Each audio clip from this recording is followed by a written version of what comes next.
Hi, everyone, and welcome to Ouroboros Out Loud, a tale that never ends, from a narrator that never dies.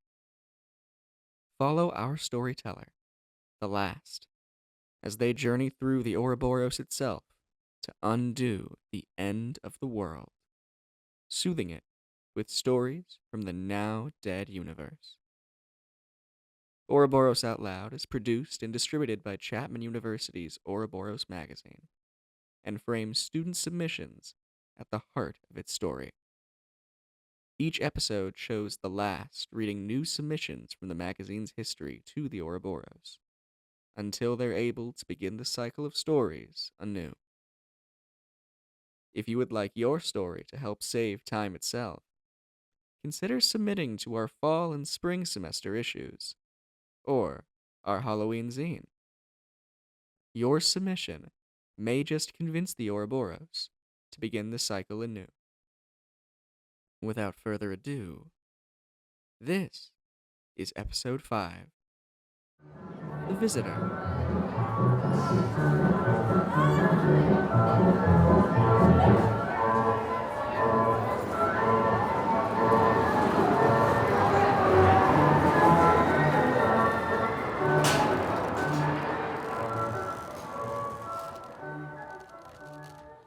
Leaving the throat, I had arrived at the spine.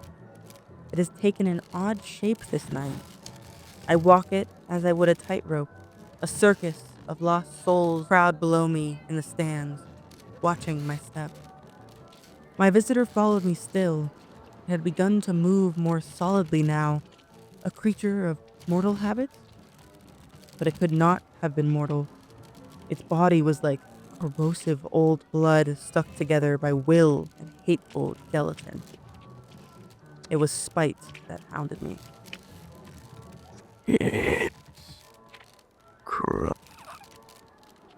spoke to me, but it could not have, for it was less alive than even the shadows below me. What once had been flush with stories, reduced now to shapelessness, inert.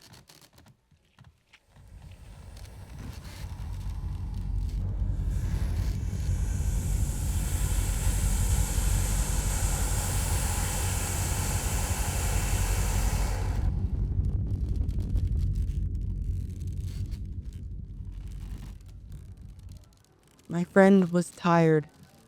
I could not blame it. The cycle had been a long one. I spoke to it calmly, drawing on the music of this place. There, in the revel at the heart of its belly, came stories of joy.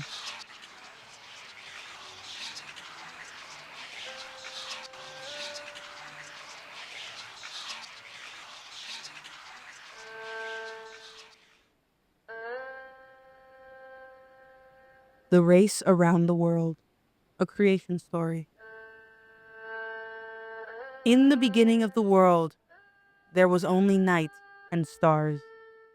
In their loneliness, they made love to each other so that existence could be filled with many wonderful things. They decided to watch over and cherish it. Night became pregnant with sun and moon, and as they eagerly awaited the birth of their children, Night cobbled together a world for the two of them to play with. The world was blank upon its creation, with nothing more than a smooth, colorless surface. It would be up to the children to decide how to color and form it. When the time came for Night to give birth, stars gathered around and shone brighter than ever before to welcome the children. But even before their birth, Sun and Moon were already very competitive with each other.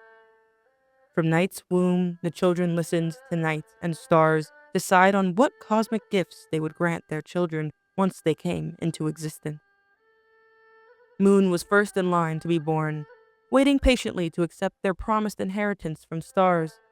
Yet Sun's ambition caused them to fight their kin to the outside, and thus the inheritance of Star's light went to Sun instead. Moon screamed in rage, having been cheated out of what was rightfully theirs, and was only calmed by Night's sweet lullaby. As Night cooed to their little Moon, they promised the child their own inheritance. night's own power of creation. And although Moon was quite satisfied with this gift, their jealousy towards their siblings would never be fully tempered. Night then gifted the children the world, explaining to them how they could make it their own. With this final gift, Sun and Moon began to ponder on what kind of world they wanted to make. Moon wanted a world filled with beings and landforms of all kinds, and Sun agreed. Sun watched their sibling craft mountains, seas, plains, and forests. They filled their terrains with animals of all kinds. They were both happy with what they had built, but something was missing. Sun realized that the world was still. All the animals they begot remained stagnant in their fields as frozen statues of clay. The world had no life force. Everything was gray and comatose. And so, with their inherited power from stars, Sun colored the world, taking time on even the smallest bug so that life flowed through their veins and spilled from their pores. Moon looked on Sun with jealousy, coveting the power that was stolen from them, until they heard Night's whisper in their ear. What your siblings can do for your world does not make your contributions any less spectacular, my child. Do not covet Sun's rays of light when the world is yours to mold as you please. That is something only you can do. Comforted, but not consoled, Moon turned their gaze away from the sun and back onto the world, which was now full of color and light and warmth. The two children looked upon their work with immense pride, recognizing their collaborative effort in creating something beautiful and good. Night and Stars were very proud. But Moon was still jealous, and Sun knew this, much to their delight. So Sun, ever the ambitious one, challenged Moon to a race across the sky. Dear Moon, Sun said, if you can beat me in a race, then I will give you what it is you most desire. Moon jumped at the chance to take back their inheritance.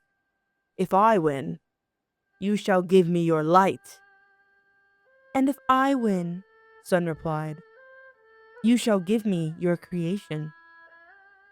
Moon paused, for as much as they wanted Star's light, they also very much loved Night and their power. To potentially lose both could be devastating. But in the end, Moon agreed. The two then prepared to begin the race. Sun went to Stars and asked to be amplified by their many lights, which would aid Sun with bursts of speed and agility. Moon went to Night and asked for a mighty wit, which they would use to match Sun's ambition. Their parents both agreed to support their children. The race began soon after. Sun was quick to take the lead, ignited by Star's energy. Moon trailed behind, keeping a constant rhythm in their stride.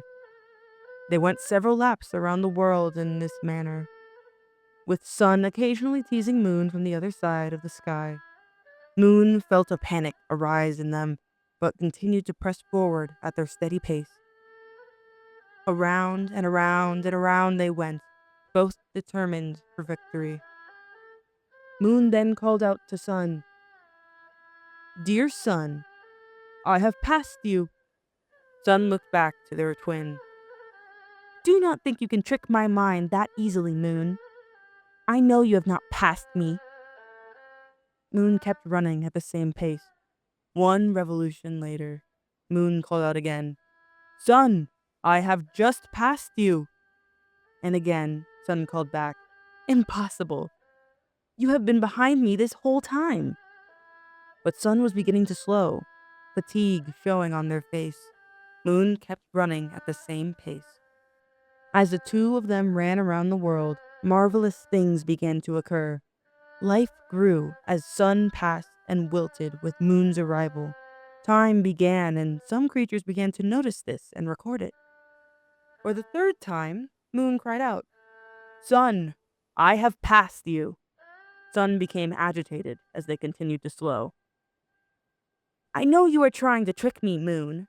It will not work. I have been ahead this whole time. But in truth, Sun could not be entirely sure. They were tired, and their mind was beginning to fog as the strain of running took up all of their mental fortitude. And in a moment of weakness, Sun closed their eyes and was eclipsed by Moon.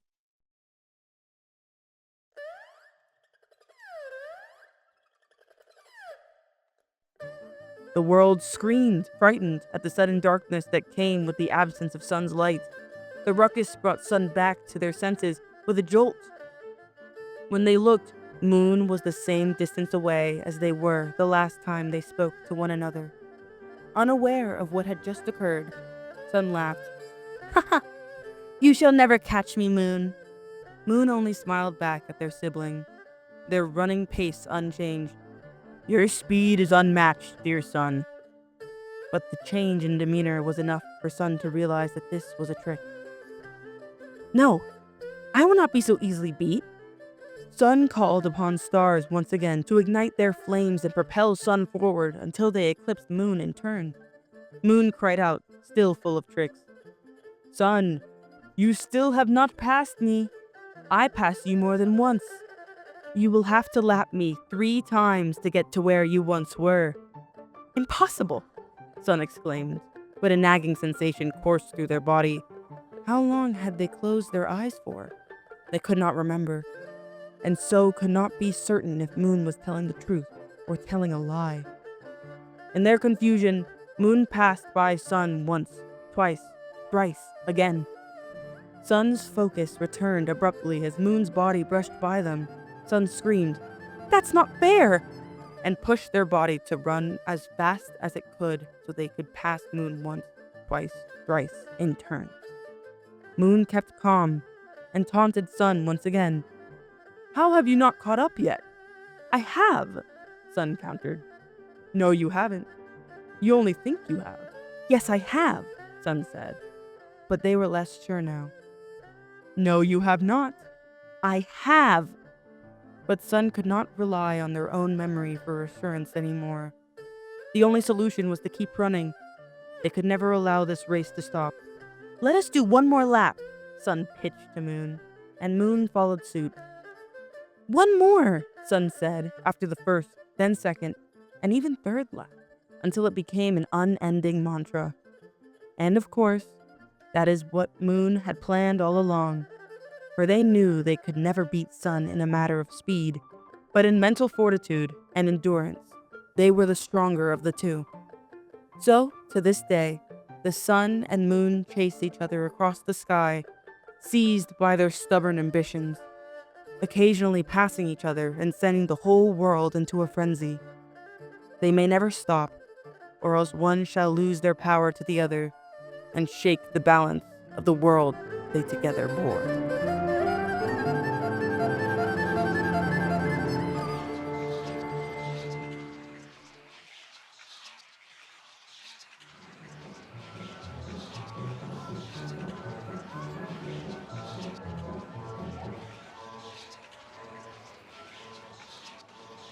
I finished the first tale of many.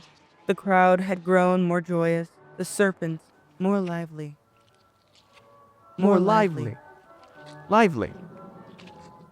As my visitor creature grew, so too did its lexicon. It took shape like a mortal, having churned up a distended chest, arms, and legs. Its proportions belched and jutted in odd canyons of phlegmy skin, and it slowly bled mortal color into itself like an old printing machine. Mortal Mortal. Old. bled. Bled? Bled?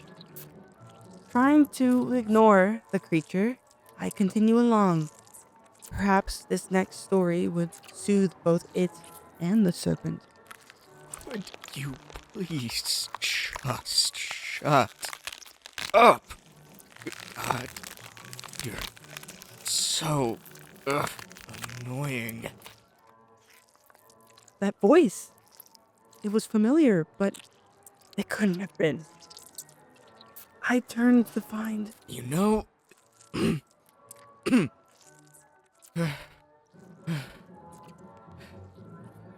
You can talk like a human being, right? You were doing it a few minutes ago. I heard you. Its shape was even more human now, its voice familiar.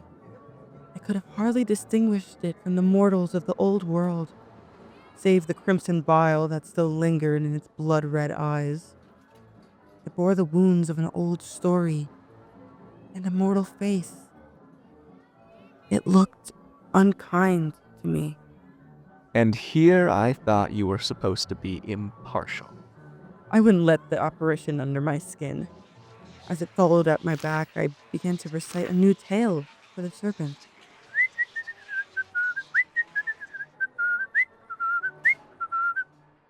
Oh, I'm sorry. I hope I'm not interrupting you. Go on now.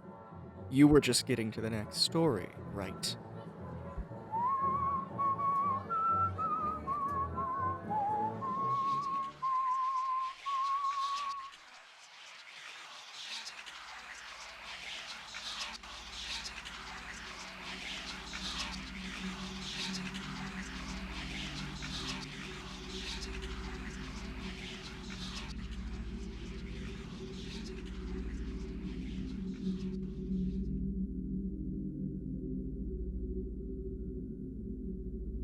This is not a casino, or these are the gambling halls of Morpheus. You find yourself in red halls, rich and shadowed, dripping in mock candlelight. Somehow, you know this is a casino. If you were to drop to the floor and press your cheek against the carpet, would you find it gritty, sticky, snarled, littered with shed hair and liquor stains? Or would it be plush and sweet, welcoming as quicksand? As with an oil painting, these details do not matter. Above hangs a great eye, a lamp with no pupil, and a harsh, pale sclera. It swings and swings. It watches you. You are on a mission. Narrative force compels you to venture deeper in. Not onward and upward, but inward and downward, disjointed, topsy-turvy. This is not the way out of purgatory. Follow the nonsense path down a gentle slope to the... Wait, not yet. Don't jump the gun. Hold tight to logic. Even if reason in this realm is a slick bar of soap, follow the maitre d' with no face down the bow-straight hall. As you drift further down this hall, this throat, maybe archways appear. Maybe they are great velvet maws that invite you to fall in and never come out. Maybe they are flat painted facades, as merry as ghost towns and as real as dioramas. You imagine casino goers lurk in the belly of the beast. There seems to be nothing at the end of the hall, but you've been on a subway before, so you know not all halls have to end in the conventional way. The end approaches sooner than you like, impossibly slow. The carpeted floors gives way to carpeted stairs. You descend. Here, finally, in the lobby, you glance up again. There is no ceiling, only an empty night sky. All fine. You look around and see a carnival, mass-produced toys dangling on meat hooks, cheap harlequin lights, skinny rockets, squeaking balloon animals. Figures pass by like family ghosts. There is nothing for you here. No sound or light or living being. You are not the only entity in this casino. But you're the only real one. That's how it has always been. You're supposed to know where to go. But the path you must follow is the only one you ever struggle to take. If you so willed it, you could be up above on the roller coaster. You could see the world outside. Suppress that. Forget that. You may not be here for the slot machines. Besides, you haven't seen any. But you are on a mission. You're almost there. Turn right or left. It doesn't matter. 2 staircases run parallel to each other, besides the one you came down. You descend. The 3rd floor is darker, It sports an empty stage and ceiling, but no proscenium. The orchestra is tuning up, but you know no player will ever appear on that stage. You push past the musicians and stand on the stage. Where is the next staircase? You must go deeper, deeper. An unnatural shadow conceals the audience. You know without sight that the seats are packed full of stuffy people with starch collars who do not approve of your presence. You lift your candle. Oh, yes, there's a candle in your hand, weak and red, to ward away the artificial light, but it refuses to retreat. The staircase. Either the stage was so immediate that you failed to see the center staircase, or it appeared as the rest of the world developed. In truth, you suspect the staircase of falling in between being and nothing. It might have unfurled like a map. Enough of this. You descend. Finally, you are so close. But wait, the red carpet, the dim lighting, the cloying air. Is this the first hall again? Have you been ascending this whole time without realizing? You stumble further in. Once more, the arched doorways are carved into the wall, but there is no chance they are fake this time. Just looking at them makes you dizzy. There is no curtain obscuring its path, which curves and slopes leftwards like the street corner in front of your childhood home. Never was there a curve on any lever that looked as enticing as that hallway river bend looks now. A furtive glance to the left, to the right. Everyone is seeking their own fix. No one cares that you are pursuing yours. You descend. You are in your mother's birth canal again, dark and red and warm, retreating from the light, inward and downward. Instead of being pushed out, you push your way back in. A strange but sensible inversion.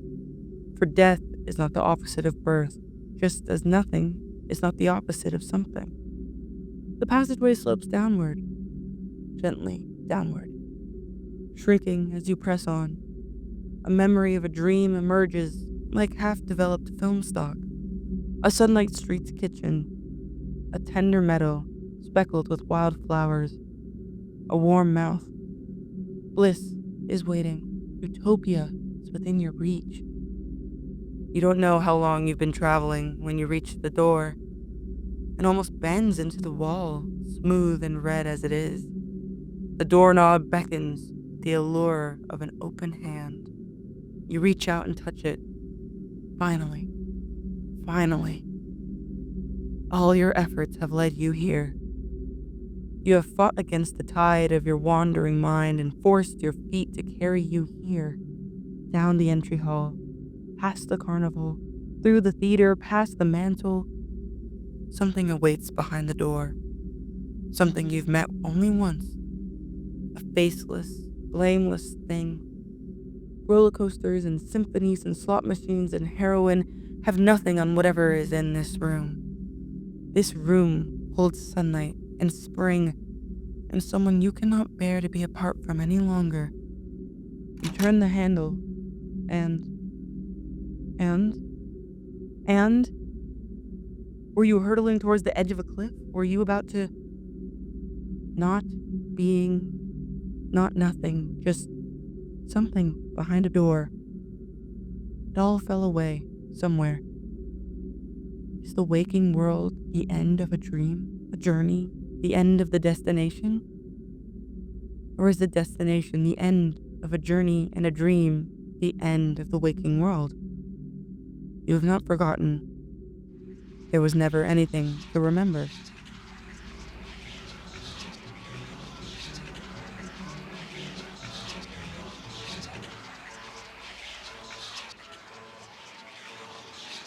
My friend warned me that the time of endings was drawing close.